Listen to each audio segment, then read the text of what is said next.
His hands were shaking. Cleomenes was 17 years old, crouched in the darkness beside a dirt road in Messenia, watching a helot farmer walk home from the fields. The man was humming some simple tune. His hoe rested on his shoulder. He had no idea he had 30 seconds left to live. Cleomenes had been trained for this since he was 7, 10 years in the agoge, Sparta's brutal education system that turned boys into weapons. He'd survived the beatings, the starvation, the nights spent alone in the mountains with nothing but a knife. This was his final test. The Krypteia, the secret police of Sparta. Young men, barely adults, sent into the countryside with a single mission: kill helots, not criminals, not rebels, just helots. Sparta's slave population, the people who grew their food, built their houses, made their society possible.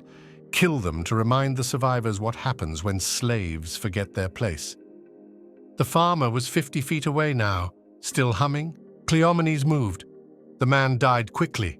Cleomenes made sure of that, not out of mercy, but because a scream would bring others. He dragged the body into the brush, covered it with branches, and walked back toward Sparta. He would do this again tomorrow night, and the night after, for 2 years. This was his duty. This would never end. Because in Sparta, the helots outnumbered their masters 7 to 1. 7 to 1. Think about your street, your neighborhood, everyone you see at the market, at the temple, working the fields around your city. Now imagine that for every one of you, there are 7 people who remember exactly when you stole their land, who know where you sleep, who outnumber you so completely that if they ever coordinated, even once, you'd be erased in an afternoon. That was Sparta's reality every single day. When Sparta marched to Plataea in 479 BC to face the Persians, they brought 5,000 Spartan warriors and 35,000 helots to carry their equipment, 7 to 1, even on the battlefield. The helots weren't there by choice. Their ancestors had been Messenians, free Greeks with their own cities, their own culture, until Sparta conquered them 2 centuries earlier and turned an entire population into property. And Sparta's leaders understood something that kept them awake at night.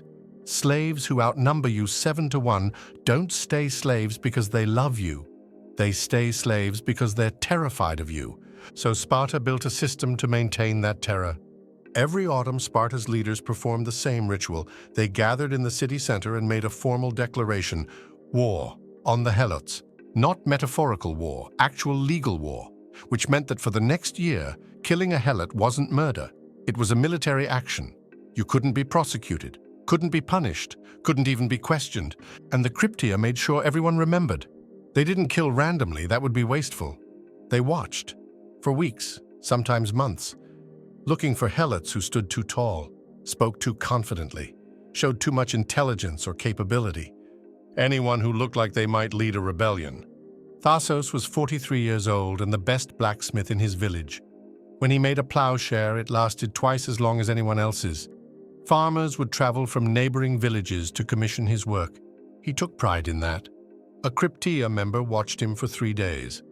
On the 4th morning, Thasos was found dead in his workshop, his tools scattered, no witnesses, no investigation.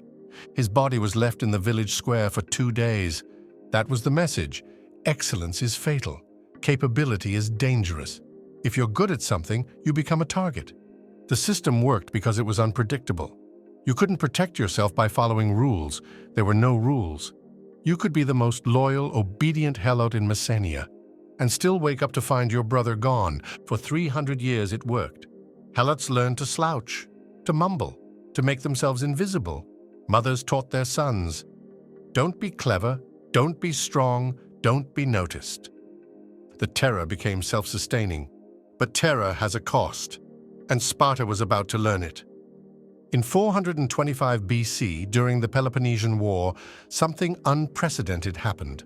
Sparta announced a new policy. Any helot who had served bravely in battle could earn their freedom. The historian Thucydides recorded what happened next. The Spartans invited the helots to select those among them who claimed to have served best in the wars. About 2,000 were selected. 2,000 helots stepped forward, men who'd carried shields at Plataea, who'd fought beside Spartans for 2 generations, believing loyalty might earn them freedom. They crowned themselves with garlands. They walked through the temples. They celebrated with their families, planning futures as free men. Thucydides continues, "Not long afterwards, the Spartans made them disappear, and no one ever knew how each of them perished." Imagine being the son of one of those men. Your father comes home, garland on his head, and tells you everything is about to change. He fought at Marathon, at Plataea. Tomorrow, you'll be free. You fall asleep imagining a life where you choose your own work, where your children won't be property. You wake up and your father is gone. No trial, no explanation, no body to bury, and in the village square there's a new proclamation. Any helot who asks about the disappeared will join them. 2,000 men, the bravest, the strongest, the ones who'd proven their loyalty and blood, erased. This is the moment the system broke. For 300 years, the Krypteia had murdered helots who looked like leaders. But this was different. Sparta had just murdered helots who'd proven they weren't threats. Men who'd fought for Sparta. Men who'd chosen loyalty over rebellion. The message was clear. There is no path to freedom. There is no reward for service. There is only slavery or death. And if those are your only options, you might as well choose death on your own terms. 19 years later, in 464 BC, an earthquake destroyed Sparta. The ground split open. Buildings collapsed. Thousands died in seconds, including a significant portion of Sparta's warrior class crushed in their barracks. And the helots saw their moment. Within days, Messenia erupted. Not scattered attacks, coordinated rebellion. Helots who'd spent their lives pretending to be invisible suddenly revealed they'd been organizing for years. They seized weapons, fortified Mount Ithome, prepared for war. Sparta sent their army. The helots held for 10 years. 10 years against the most feared military force in Greece. Eventually, Athens brokered a truce. The rebels were allowed to leave, not as slaves, but as free men. They settled in Naupactus, where their descendants would fight against Sparta for generations. But the damage was done. Sparta had revealed something they'd spent 3 centuries trying to hide. They were vulnerable. In 371 BC, Sparta faced Thebes at the Battle of Leuctra. It should have been routine. Sparta had the finest army in Greece. Thebes was a second-tier power. The outcome seemed certain. The battle lasted less than an hour. The Theban general Epaminondas used an unconventional formation, massing his forces on one side, and shattered the Spartan right wing. The Spartan king died. The phalanx broke. And in a single afternoon, 400 Spartan warriors, more than half their full citizen fighting force, died on a field in Boeotia.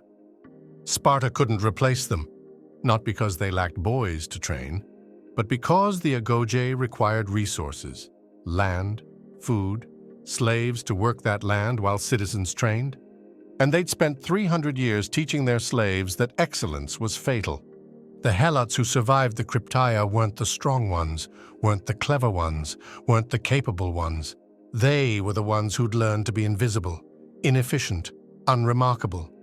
Sparta had systematically murdered every helot who showed initiative, intelligence, or leadership for 3 centuries, and now they needed those helots to be productive enough to support a warrior class that was bleeding out.